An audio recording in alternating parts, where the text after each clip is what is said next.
यह एक ऐसी दुनिया है जहाँ पैसों की कोई वैल्यू नहीं, यहाँ टाइम ही सब कुछ है। यहाँ अगर आपको कोई चीज खरीदनी है तो आपको उस चीज के बदले अपनी जिंदगी का कुछ टाइम देना पड़ेगा, तब जाकर आप उस चीज को खरीद पाएंगे। लेकिन इस दुनिया में एक अच्छी जिंदगी गुजारने के लिए आपके पास टाइम का होना भी जरूरी है, क्योंकि यहाँ जब किसी इंसान की एज 25 साल तक पहुँच जाती है तो उस इंसान के हाथ पर 1 साल का टाइम स्टार्ट हो जाता है। जिस पल काउंटडाउन 0 हुआ उसी पल वह इंसान खत्म। अमीरों के पास इतना टाइम था कि वह 1000 साल की जिंदगी भी जी सकते थे। अमीरों ने खुद के लिए एक अलग दुनिया बना ली थी जहां वो लोग एक सुकून भरी जिंदगी गुजार रहे थे, लेकिन वहीं दूसरी तरफ गेटो सिटी में रहने वाले गरीब लोग दिन रात मेहनत करके खुद के लिए टाइम कमाते थे, नहीं तो उनकी जिंदगी खत्म हो जाएगी। इन्हीं गरीबों की बस्ती में विल नाम का एक लड़का रहता था जिसकी घड़ी में सिर्फ 23 घंटे ही बचे थे। विल अपनी मॉम के साथ रहता था। अब क्योंकि 25 साल के बाद उम्र रुक जाती है, इसीलिए उसकी माँ 50 साल की होकर भी बहुत जवान दिख रही थी। आज विल की माँ का 50वां जन्मदिन था। विल अपनी मॉम का बर्थडे सेलिब्रेट करने के लिए पिछली रात ओवर टाइम करके एक शैंपेन की बोतल लाया था। यह देखकर विल की मॉम बहुत खुश हो जाती है और वो विल से कहती है कि मैं अपने पोतों को देखना चाहती हूँ, तुम किसी लड़की को डेट क्यों नहीं करते? जिस पर विल जवाब देता है कि इन सब चीजों के लिए टाइम किसके पास है। विल की मॉम ने उससे कहा कि इलेक्ट्रिसिटी बिल और बैंक से लिया हुआ लोन कल की डेट तक मुझे क्लियर करना होगा, नहीं तो हमें फाइन पड़ सकता है। इसीलिए अब मैं जा रही हूँ और कल रात तक सभी बिल्स और बैंक के लोन्स जमा करवा कर वापस आऊंगी। उसने कहा कि मेरे पास सिर्फ 3 दिन का टाइम है। इलेक्ट्रिसिटी बिल और बैंक का लोन चुकाने में मेरे पास लगभग सारा टाइम खर्च हो जाएगा, इसीलिए कल शाम को तुम जरूर बस स्टॉप पर मेरा इंतजार करना, ताकि मेरा सारा टाइम खत्म होने से पहले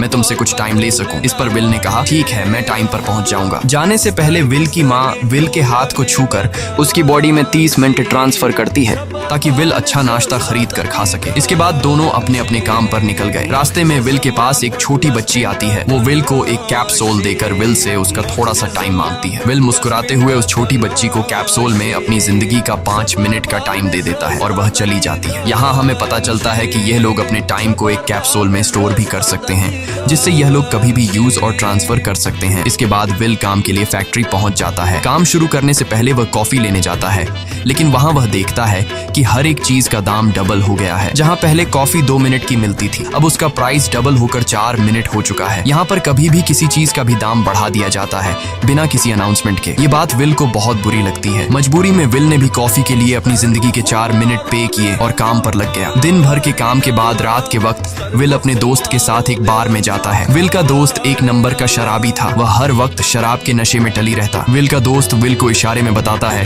कि वह आदमी सबको फ्री में दारू पिला रहा है और उसके पास बहुत ज्यादा टाइम है। ये सुनकर विल ने जब उस आदमी की तरफ देखा तो उसे चारों तरफ से लड़कियों ने घेरा हुआ था। विल की जब उस आदमी की घड़ी पर नजर गई तो उस आदमी के पास 116 साल का टाइम था। ये देखकर विल समझ जाता है कि यह आदमी ग्रीनिच सिटी से है, क्योंकि गेटो सिटी में लोगों के पास ज्यादा से ज्यादा 2 दिन का टाइम होता है। विल उस आदमी के पास आया और उसे वार्न करने लगा कि यहाँ पर तुम्हें नहीं होना चाहिए था। यहाँ चोरों का खतरा है, ये लोग तुम्हें मारकर तुम्हारा टाइम चुरा लेंगे, इसलिए जल्दी से यहाँ से निकल जाओ। लेकिन वो आदमी विल की बातों को सीरियस नहीं लेता और उसे इग्नोर करके ड्रिंक करने लग जाता है। तभी उस बार में फोर्टिस नाम का एक गैंगस्टर अपने ग्रुप के साथ आया, जिसे देखकर सारे लोग बाहर निकल भागे। दरअसल यह शहर के सबसे बड़े गुंडे हैं जो लोगों से जबरदस्ती टाइम चुराते हैं। विल का दोस्त विल को पकड़कर ले जाने लगा, लेकिन विल ने जाने से इनकार कर दिया और वहाँ एक कोने में छिपकर सब कुछ देखने लगा। फोर्टिस उस अमीर आदमी से उसका सारा टाइम लूटने आया था। फोर्टिस उस अमीर आदमी को चैलेंज करता है कि चलो पंजा लड़ाते हैं और जो हारेगा वह अपना सारा टाइम जीतने वाले को दे देगा। ये टाइम फाइट आर्म रेसलिंग की तरह थी, जिसमें 2 लोगों को एक दूसरे की कलाई पकड़नी होती थी। जिस भी इंसान की कलाई नीचे होती थी उसका टाइम घटने लगता था और वो टाइम उस आदमी के हाथ में ट्रांसफर होने लगता था जिसकी कलाई ऊपर होती थी। इस तरह जीतने वाला इंसान सारा टाइम उस दूसरे आदमी से अपनी बॉडी में स्टोर करके उसे मार देता।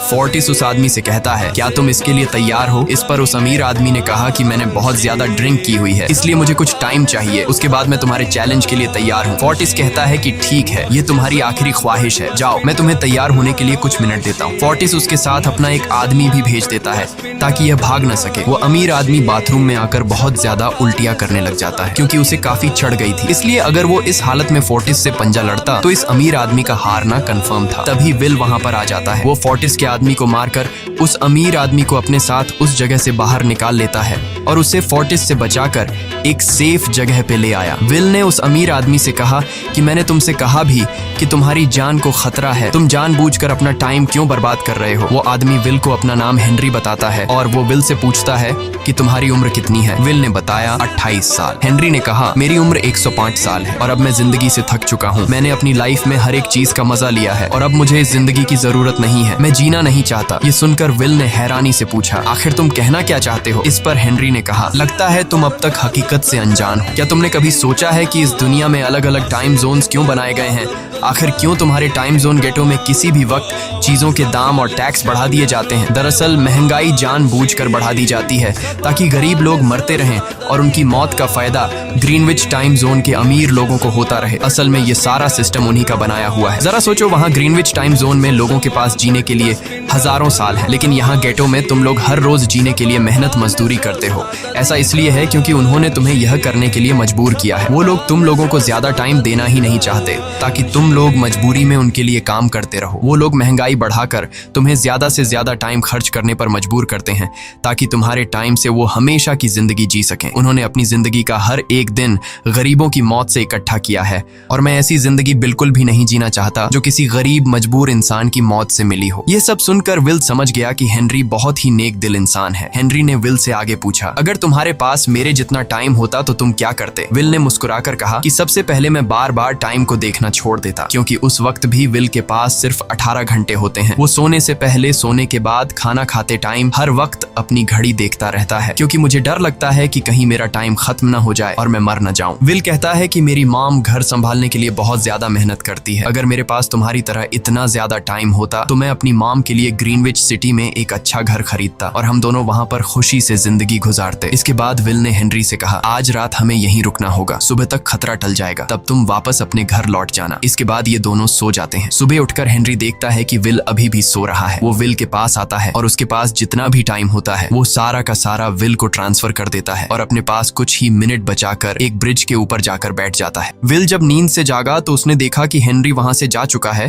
तभी हमेशा की तरह नींद से जागने के बाद विल ने अपनी घड़ी में नजर डाली। विल की घड़ी में 116 साल ऐड हो चुके थे। यह देखकर उसकी आंखें खुली की खुली रह गईं। उसे लगा कि वो अभी भी नींद में है और सपना देख रहा है। इसी दौरान विल की नजर विंडो पर पड़ी जिस पर लिखा था मेरा टाइम बर्बाद मत करना। वो समझ जाता है कि हेनरी ने मुझे अपना सारा समय दे दिया है। तभी विल ने हेनरी को दूर एक ब्रिज के किनारे पर बैठे देखा। विल जल्दी से हेनरी की तरफ भागा, लेकिन अब बहुत देर हो चुकी थी क्योंकि हेनरी के पास अब बस कुछ ही सेकंड्स बचे थे और थोड़ी देर बाद वो एक झटके से मरकर ब्रिज से नीचे पानी में गिर गया। विल को हेनरी की मौत का बहुत ज्यादा दुख होता है। अब विल के पास 116 साल की जिंदगी थी और वो समझ जाता है कि अगर मैं यहाँ पर रहा तो लोग समझेंगे कि हेनरी को इसी ने मारा है। विल जल्दी से अपने दोस्त के पास जाता है। विल का दोस्त विल के हाथ में इतना सारा टाइम देखकर शॉक रह जाता है, जिसके बाद विल ने अपने दोस्त को दोस्ती की खातिर 10 साल का टाइम दिया। ये देखकर विल का दोस्त उसका दिल से शुक्रिया अदा करता है। विल कहता है कि यहाँ रहना मेरे लिए अब ठीक नहीं, क्योंकि इतने ज्यादा टाइम को देखते हुए मेरा टाइम छीनने के लिए कोई भी मुझे मार सकता है। अब मैं अपनी माँ के लिए ग्रीनविच सिटी में एक अच्छा सा घर खरीद सकता हूँ और वहाँ पर एक सेफ लाइफ गुजारूंगा। जिसके बाद विल अपने दोस्त को गुड बाय कहकर वहाँ से निकल जाता है और सीधा उस बस स्टॉप पर जाकर मॉम का इंतजार करने लगता है, जहाँ 2 दिन पहले उसकी मॉम ने उससे कहा था कि मैं इलेक्ट्रिसिटी का बिल और बैंक का लोन चुकाकर इस बस स्टॉप पर पहुंचूंगी। दूसरी तरफ विल की मॉम सारे लोन और बिल्स भरने के बाद घर लौटने के लिए बस में चढ़ी, पर तभी उसे पता लगा कि एक ही दिन में बस की टिकट के दाम डबल हो गए थे। पहले जहां टिकट 1 घंटे में आती थी वहीं अब प्राइस 2 घंटे हो गया था। ये देखकर विल की मॉम बहुत ज्यादा परेशान हो जाती है, क्योंकि विल की मॉम के पास सिर्फ 1.5 घंटा बचा था। विल की मॉम बस ड्राइवर से रिक्वेस्ट करती है कि अगले स्टॉप पर मेरा बेटा उसे बाकी का टाइम दे देगा, लेकिन बस ड्राइवर ने साफ इनकार कर दिया और कहा कि अगर टाइम नहीं है तो फिर पैदल चली जाओ। लेकिन विल की मॉम को पता था कि अगला बस स्टॉप बहुत दूर है, अगर वह पैदल भी जाती है तो उसे पहुंचने में 2 घंटे लगेंगे। उस वक्त बस में ढेर सारे पैसेंजर्स सवार थे। विल की मॉम ने उनसे भी रिक्वेस्ट की, पर किसी ने भी उनकी मदद नहीं की। इतने में ही बस वहां से निकल गई। विल की मॉम रेचल के पास ज्यादा टाइम नहीं बचा था, इसलिए वह दौड़ती हुई पैदल घर की तरफ भागने लगी। दूसरी तरफ विल अपनी मॉम के लिए फूलों का गुलदस्ता लिए बस स्टॉप पर उनका इंतजार कर रहा था, क्योंकि आज उसे अपनी मॉम का बर्थडे सेलिब्रेट करना था। बस जब उस स्टॉप पर पहुंची पहुंची तो कई सारे पैसेंजर्स उतर आए, पर उनमें से विल की मॉम नहीं थी। विल यह देखकर परेशान हो जाता है और उसे समझ आ गया कि जरूर उसकी मॉम मुसीबत में है। वह उसी वक्त अपनी मॉम की तलाश में भागा। उधर रेचल के पास अब कुछ ही मिनट बचे थे। वह रास्ते में आने वाली गाड़ियों और लोगों के घरों का दरवाजा पीट पीट कर उनसे थोड़ा समय उधार मांग रही थी, लेकिन कोई भी उसकी मदद करने को तैयार नहीं था। इधर विल जब कुछ दूर गया तो उसे उसकी मॉम दौड़ती हुई नजर आ गई। अपनी मॉम को भागते हुए देख विल समझ गया कि उनके पास ज्यादा टाइम नहीं है। वह अपना हाथ आगे करके तेजी से उनकी तरफ दौड़ने लगा। उधर रेचल के पास अब सिर्फ 10 सेकंड्स ही रह गए थे। वह भी पूरी तेजी से विल की ओर भाग रही थी, लेकिन जैसे ही रेचल अपने बेटे विल के पास पहुंची उसका टाइम खत्म हो जाता है और वह मर जाती है। यह देखकर विल को बहुत दुख होता है क्योंकि उसने अपनी मॉम के लिए क्या कुछ नहीं सोचा था। वह चीख चीख कर रोने लगा। अगली सुबह तक हेनरी की डेड बॉडी टाइम कीपर्स को मिल चुकी थी। ये टाइम कीपर्स वहां पर इन्वेस्टिगेशन करते हैं। आज की दुनिया में टाइम कीपर्स होते थे जो पुलिस की तरह थे। इन टाइम कीपर्स का काम भी क्राइम को रोकना होता है। टाइम कीपर्स के ऑफिसर रेमंड ने उस जगह में अच्छी तरह से जांच की, लेकिन उसे कोई भी क्लू नहीं मिला। तभी रेमंड की नजर उस ब्रिज के पास लगे सीसीटीवी कैमरा की तरफ गई। वह सीसीटीवी फुटेज चेक करने सीसीटीवी रूम के लिए निकल पड़ा। दूसरी तरफ विल समझ चुका था कि उसकी मॉम की मौत के लिए ग्रीनिच में रहने वाले अमीर लोग ही जिम्मेदार हैं, जिन्होंने गेटो शहर के लोगों को एक एक सेकंड का मोहताज बना दिया है। अब विल उनसे बदला लेने ग्रीनिच की तरफ निकल पड़ा और यहाँ से होती है असल कहानी शुरू। ग्रीनविच सिटी में एंटर होने के लिए विल को 1 साल का टाइम खर्च करना पड़ा और ग्रीनिच सिटी जा पहुंचा। वहाँ जब विल ने अमीर लोगों का लाइफस्टाइल देखा तो उसकी आंखें खुली की खुली रह गई। वहाँ लोगों के पास इतना टाइम था कि वो लोग मरने का नाम तक भूल गए थे। यहाँ पर अमीर लोग के बॉडीगार्ड के पास भी 100 साल से भी ज्यादा का टाइम था। ये देखकर विल गुस्से से लाल हो जाता है क्योंकि विल जिस शहर से आया था वहाँ पर लोगों के पास सिर्फ 24 घंटे की जिंदगी थी। विल वहाँ एक महंगे होटल में रुकता है। खाना खाते दौरान एक बहुत ही खूबसूरत लड़की विल को देखती है, जैसे उसे विल पसंद आ गया हो। दूसरी तरफ टाइम कीपर रेमंड हेनरी की मौत के वक्त का सीसीटीवी फुटेज चेक कर रहा था। तभी उसे फुटेज में विल दिखाई देता है। हालांकि कैमरा ने हेनरी को ब्रिज से गिरते हुए रिकॉर्ड नहीं किया था, लेकिन उस फुटेज में विल ब्रिज के पास खड़ा नजर आ रहा था, जिससे रेमंड को विल पर शक होने लगा। इसलिए रेमंड ने अपनी टीम को विल के बारे में जानकारी इकट्ठा करने को कहा। रिसर्च के दौरान टाइम कीपर्स को यह बात पता चल जाती है कि विल नाम का एक आदमी बहुत सारा टाइम खर्च करके ग्रीनविच सिटी में एंटर हो गया है, जिससे रेमंड को यह बात कंफर्म हो जाती है कि विल ने ही हेनरी को मारा है। रेमंड उसी वक्त अपनी टीम के साथ ग्रीनविच शहर की ओर रवाना हो गया। दूसरी ओर ग्रीनविच शहर में विल एक कैसीनो में आया, जहां कुछ अमीर लोग पोकर खेल रहे थे। विल भी उनके साथ बैठ जाता है। एक नए आदमी को देखकर ये लोग उस पर हंसने लगते हैं, लेकिन विल गैम्बलिंग में माहिर था। आज उसके लिए अमीरों से पैसे निकालने का सबसे अच्छा मौका था। विल ने फिलिप नाम के एक रईस आदमी के साथ पोकर की बाजी खेली। फिलिप यहाँ का सबसे रईस इंसान है। उसके पास खुद का एक टाइम बैंक है जो लोगों को लोन पर टाइम देता है। फिलिप के साथ उसकी डॉटर भी बैठी होती है। यह वही लड़की है जो कुछ देर पहले विल को गौर से देख रही थी। गेम जब शुरू हो जाती है तब विल अपनी लाइफ का सारा टाइम दांव पर लगा देता है और अपनी माइंड के बदौलत वो फिलिप से 1100 साल जीत जाता है। यह देखकर फिलिप की बेटी सिल्विया विल से काफी ज्यादा इम्प्रेस हो जाती है। उसने विल को कल रात अपने घर पार्टी पर इनवाइट किया। फिर अगली शाम विल एक नई नवेली कार खरीदकर फिलिप की पार्टी में जा पहुंचा। वहीं पार्टी के दौरान विल और सिल्विया डांस करने लगते हैं और सिल्विया मन ही मन विल को दिल दे बैठी। वो अपनी दिल की बात विल से करने ही वाली थी कि तभी टाइम कीपर रेमंड अपनी टीम के साथ वहां पहुंचता है और विल को पकड़ लेते हैं। विल को खूनी समझकर सिल्विया भी उससे नाराज हो गई। रेमंड ने सबसे पहले विल का सारा टाइम उससे छीनकर सिर्फ 2 घंटे दिए। उसके बाद वो विल को हेनरी के खून के इल्जाम में गिरफ्तार करने लगा। रेमंड विल से पूछता है कि तुमने हेनरी को क्यों मारा। विल उसे कहता है कि मैंने उसे मारा नहीं था, बल्कि वो खुद जीना नहीं चाहता था, इसलिए उसने मुझे 116 साल दी और बाद में उसने खुद की जान ली। लेकिन रेमंड विल की बात पर यकीन नहीं करता। विल समझ जाता है कि रेमंड मुझे हेनरी के झूठे केस में फंसाकर उम्र भर कैद के लिए मुझे जेल में डाल देगा। इसलिए वह मौका देखते ही रेमंड के आदमियों को मारकर खुद को आजाद कर लेता है और उनकी बंदूक लेकर सिल्विया को बंदी बना लिया। सिल्विया को ढाल बनाकर विल उसे साथ लेकर भाग निकला और रेमंड और उसके आदमियों को चकमा देता हुआ वापस गेटो शहर आ पहुंचा। इस दौरान विल के पास टाइम काफी कम बचा था। उसने सिल्विया से कुछ टाइम उधार मांगा, लेकिन सिल्विया ने उसे 1 सेकंड भी देने से इनकार कर दिया क्योंकि वह भी उसे हेनरी का खूनी समझ रही थी। इसलिए वो और तेजी से गेटो शहर की तरफ कार दौड़ाता है ताकि वहां पहुंचकर किसी से टाइम उधार ले सके। जल्दबाजी में उसका ध्यान आगे सड़क पर बिछी कंटीली तारों पर नहीं पड़ता, जिससे टकराते ही विल की कार ब्रिज से नीचे गिर जाती है। इस एक्सीडेंट में विल और सिल्विया बेहोश हो गए। असल में रास्ते में वह कांटे फोर्टिस और उसकी गैंग ने बिछाए थे। फोर्टिस ने देखा कि सिल्विया के पास 10 साल का टाइम था। वो सिल्विया का सारा टाइम चुरा कर वहां से निकल जाते हैं। इतने में ही विल और सिल्विया को होश आया। सिल्विया ने जब अपने हाथ की तरफ देखा तो वो परेशान हुई, क्योंकि उसके पास सिर्फ 30 मिनट ही बचे थे और विल के पास भी कुछ मिनट ही बचे थे। पर फिर भी उसने सिल्विया को अपने कुछ मिनट दिए, जिससे इन दोनों का टाइम बराबर हो गया। इसके बाद विल सिल्विया को लेकर जल्दी से अपने दोस्त के घर जाता है,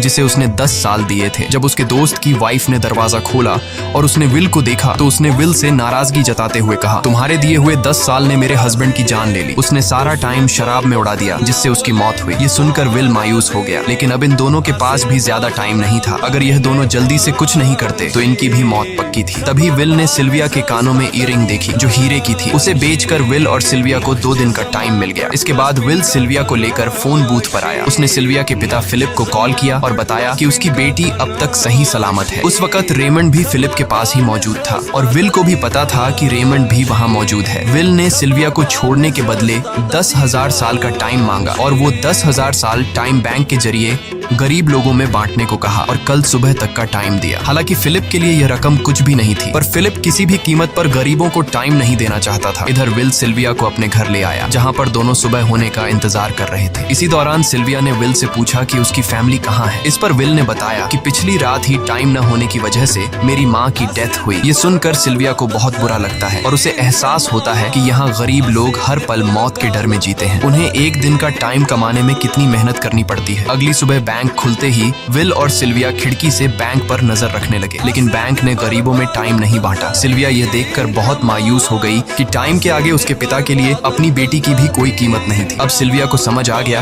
कि उसके पिता सिर्फ बिजनेसमैन नहीं है, बल्कि वो इस सिस्टम के हेड हैं। वो गरीब लोगों की मौत से अपनी जिंदगी के साल जमा करते हैं। सिल्विया को यूं मायूस देखकर विल ने उसे वापस घर भेजने का फैसला किया। वो उसे फोन बूथ पे ले आया और अपने पिता को कॉल करके अपने लिए मदद बुलाने को कहा। इस दौरान विल सिल्विया को वेपन भी दे देता है ताकि वो खुद की हिफाजत कर सके। इधर सिल्विया फोन पर अपने पिता से बात कर रही थी कि तभी टाइम कीपर रेमंड चुपके से वहां आ पहुंचा और विल पर गन तान दी। रेमंड विल पर गोली चलाने ही वाला था कि तभी सिल्विया ने रेमंड को देख लिया और घबराहट में रेमंड पर गोली चला दी। ये देख विल घबरा कर रेमंड के पास आया। हालांकि वो गोली रेमंड के हाथ को छू कर निकल गई थी। रेमंड के हाथ से बहुत खून निकल रहा था। विल ने रेमंड की घड़ी देखी। रेमंड के पास सिर्फ 2 घंटे बचे थे। दरअसल टाइम कीपर्स को भी सैलरी के तौर पर हर रोज 1 दिन का ही टाइम मिलता था। विल समझ गया कि जब तक रेमंड के पास उसके टीम वाले पहुंचेंगे तब तक रेमंड का ज्यादा खून बहने की वजह से उसकी मौत हो गई होगी। इसलिए विल रेमंड को 2 घंटे का टाइम देते हुए रेमंड की कार को लेकर वहां से निकल गया। रेमंड को गोली मारकर अब सिल्विया भी क्राइम लिस्ट में आ चुकी थी। हालांकि विल ने सिल्विया से कहा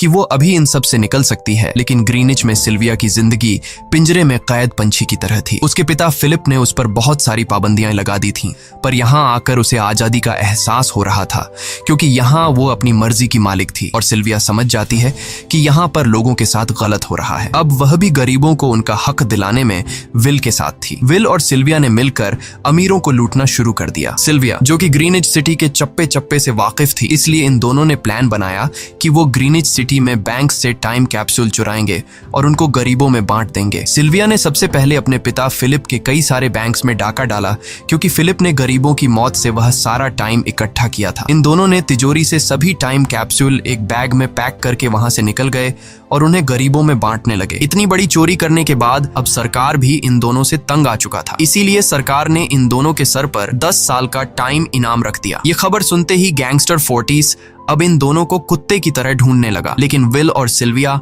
हर रोज अपना ठिकाना बदलते रहते थे, जिससे वो किसी के हाथ नहीं आते थे। ये दोनों एक होटल में छुपे हुए थे। इनके पास टाइम की कमी तो थी नहीं, इसलिए उन्होंने पूरे होटल को ही बुक कर लिया था। फोर्टिस इन दोनों की तलाश में उस होटल के बाहर आ पहुंचा। वहां उसने कुछ लोगों को पकड़कर उनसे विल और सिल्विया के बारे में पूछने लगा, लेकिन उन लोगों पर विल और सिल्विया के बहुत एहसानात थे, इसलिए ये लोग मरने के लिए तो तैयार थे, पर विल और सिल्विया का ठिकाना बताने के लिए तैयार नहीं थे। लेकिन जब फोर्टिस ने उन लोगों पर बहुत ज्यादा जोर जबरदस्ती की, तो उनमें से एक बंदा मौत के डर से फोर्टिस को उस होटल के बारे में बता देता है जहां विल और सिल्विया छुपे हुए थे। जिसके बाद फोर्टिस फौरन अपनी गैंग के साथ वहां पर पहुंच जाता है और इन दोनों को पकड़ लेता है। अब विल और सिल्विया का उनसे बच पाना नामुमकिन नामुमकिन था। फोर्टिस ने विल को एक टेबल पर बैठा दिया और उसे टाइम फाइट के लिए चैलेंज किया। विल समझ गया कि अगर मैंने चैलेंज से इनकार किया तो फोर्टिस के गैंग वाले लोग मुझे मार देंगे, इसलिए क्यों ना आज इसके साथ पंजा आजमाया जाए। फोर्टिस और विल ने एक दूसरे की कलाई पकड़ ली और मौत का खेल शुरू हुआ। फोर्टिस माहिर खिलाड़ी था, उसने शुरुआत में ही विल का हाथ नीचे कर दिया, जिससे विल का टाइम तेजी से फोर्टिस में ट्रांसफर होने लगा। लेकिन विल बिल्कुल जोर ही नहीं लगा रहा था, जैसे कि वो जानबूझकर हार रहा हो। पर जैसे ही विल के पास अपनी लाइफ के 3 से 4 सेकंड बचे, तभी विल ने अपनी पावर दिखाई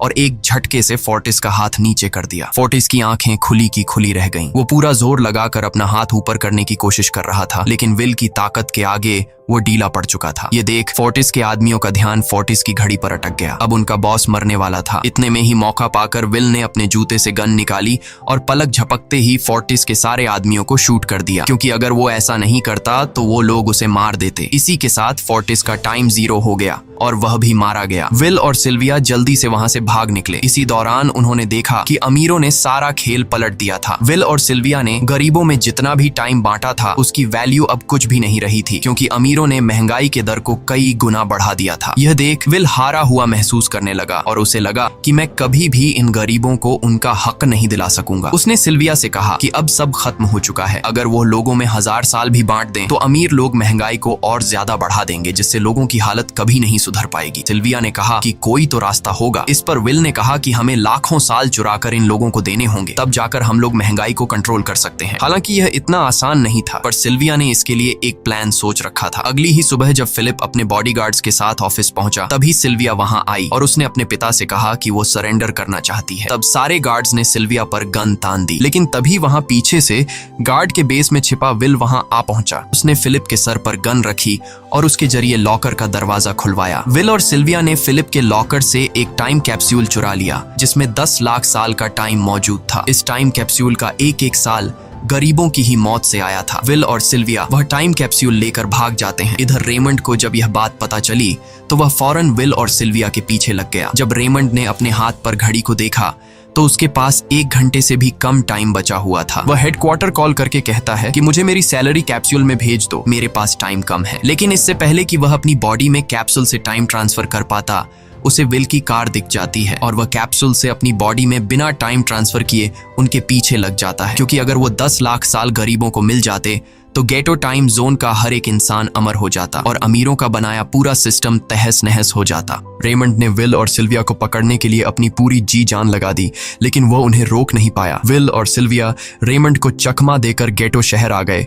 और वह टाइम कैप्सूल एक बच्ची के हाथों में सौंप दिया। उन्हें पता था कि रेमंड सीधा हमारे पीछे गीटो शहर पहुंचेगा, इसलिए उन्होंने इस जगह को छोड़कर एक सुनसान जगह पर चले गए। उधर उन्होंने गीटो शहर के लोगों में लाखों साल बांटकर उन्हें अमर कर दिया था, लेकिन खुद इन दोनों के पास बहुत ही कम टाइम बच जाता है। बदकिस्मती से उसी पल रेमंड ने उन्हें पकड़ लिया। रेमंड ने विल को धमकी देते हुए कहा, अगर तुम्हें अपनी जान प्यारी है तो चुराया हुआ सारा टाइम वापस कर दो। तब विल ने उसे अपनी घड़ी का समय दिखाया। विल और सिल्विया के पास कुछ ही मिनट बचे थे। विल ने रेमंड से कहा, कहीं तुम भूल तो नहीं गए? याद है जब तुम मरने वाले थे तो मैंने तुम्हें कुछ टाइम उधार दिया था, टाइम तो तुम्हें मुझे वापस करना चाहिए। यह सुनकर रेमंड को याद आया कि विल और सिल्विया को पकड़ने की जल्दी में उसने अपने टाइम पर ध्यान ही नहीं दिया। जब उसने अपनी घड़ी पर नजर डाली तो उसके पास सिर्फ 5 सेकंड ही बचे थे, जो देखते ही देखते 0 हो गए और रेमंड मारा गया। विल और सिल्विया रेमंड से तो बच गए थे, पर इन दोनों के पास भी अब सिर्फ एक मिनट ही बचा था। ऊपर से उस सुनसान इलाके में उनकी मदद करने वाला भी अब कोई नहीं था। उन्हें अपनी मौत साफ नजर आ रही थी। इन दोनों ने मायूस होकर एक दूसरे को गले लगाया और तभी विल को रेमंड की कार नजर आई। विल फौरन कार की तरफ भागा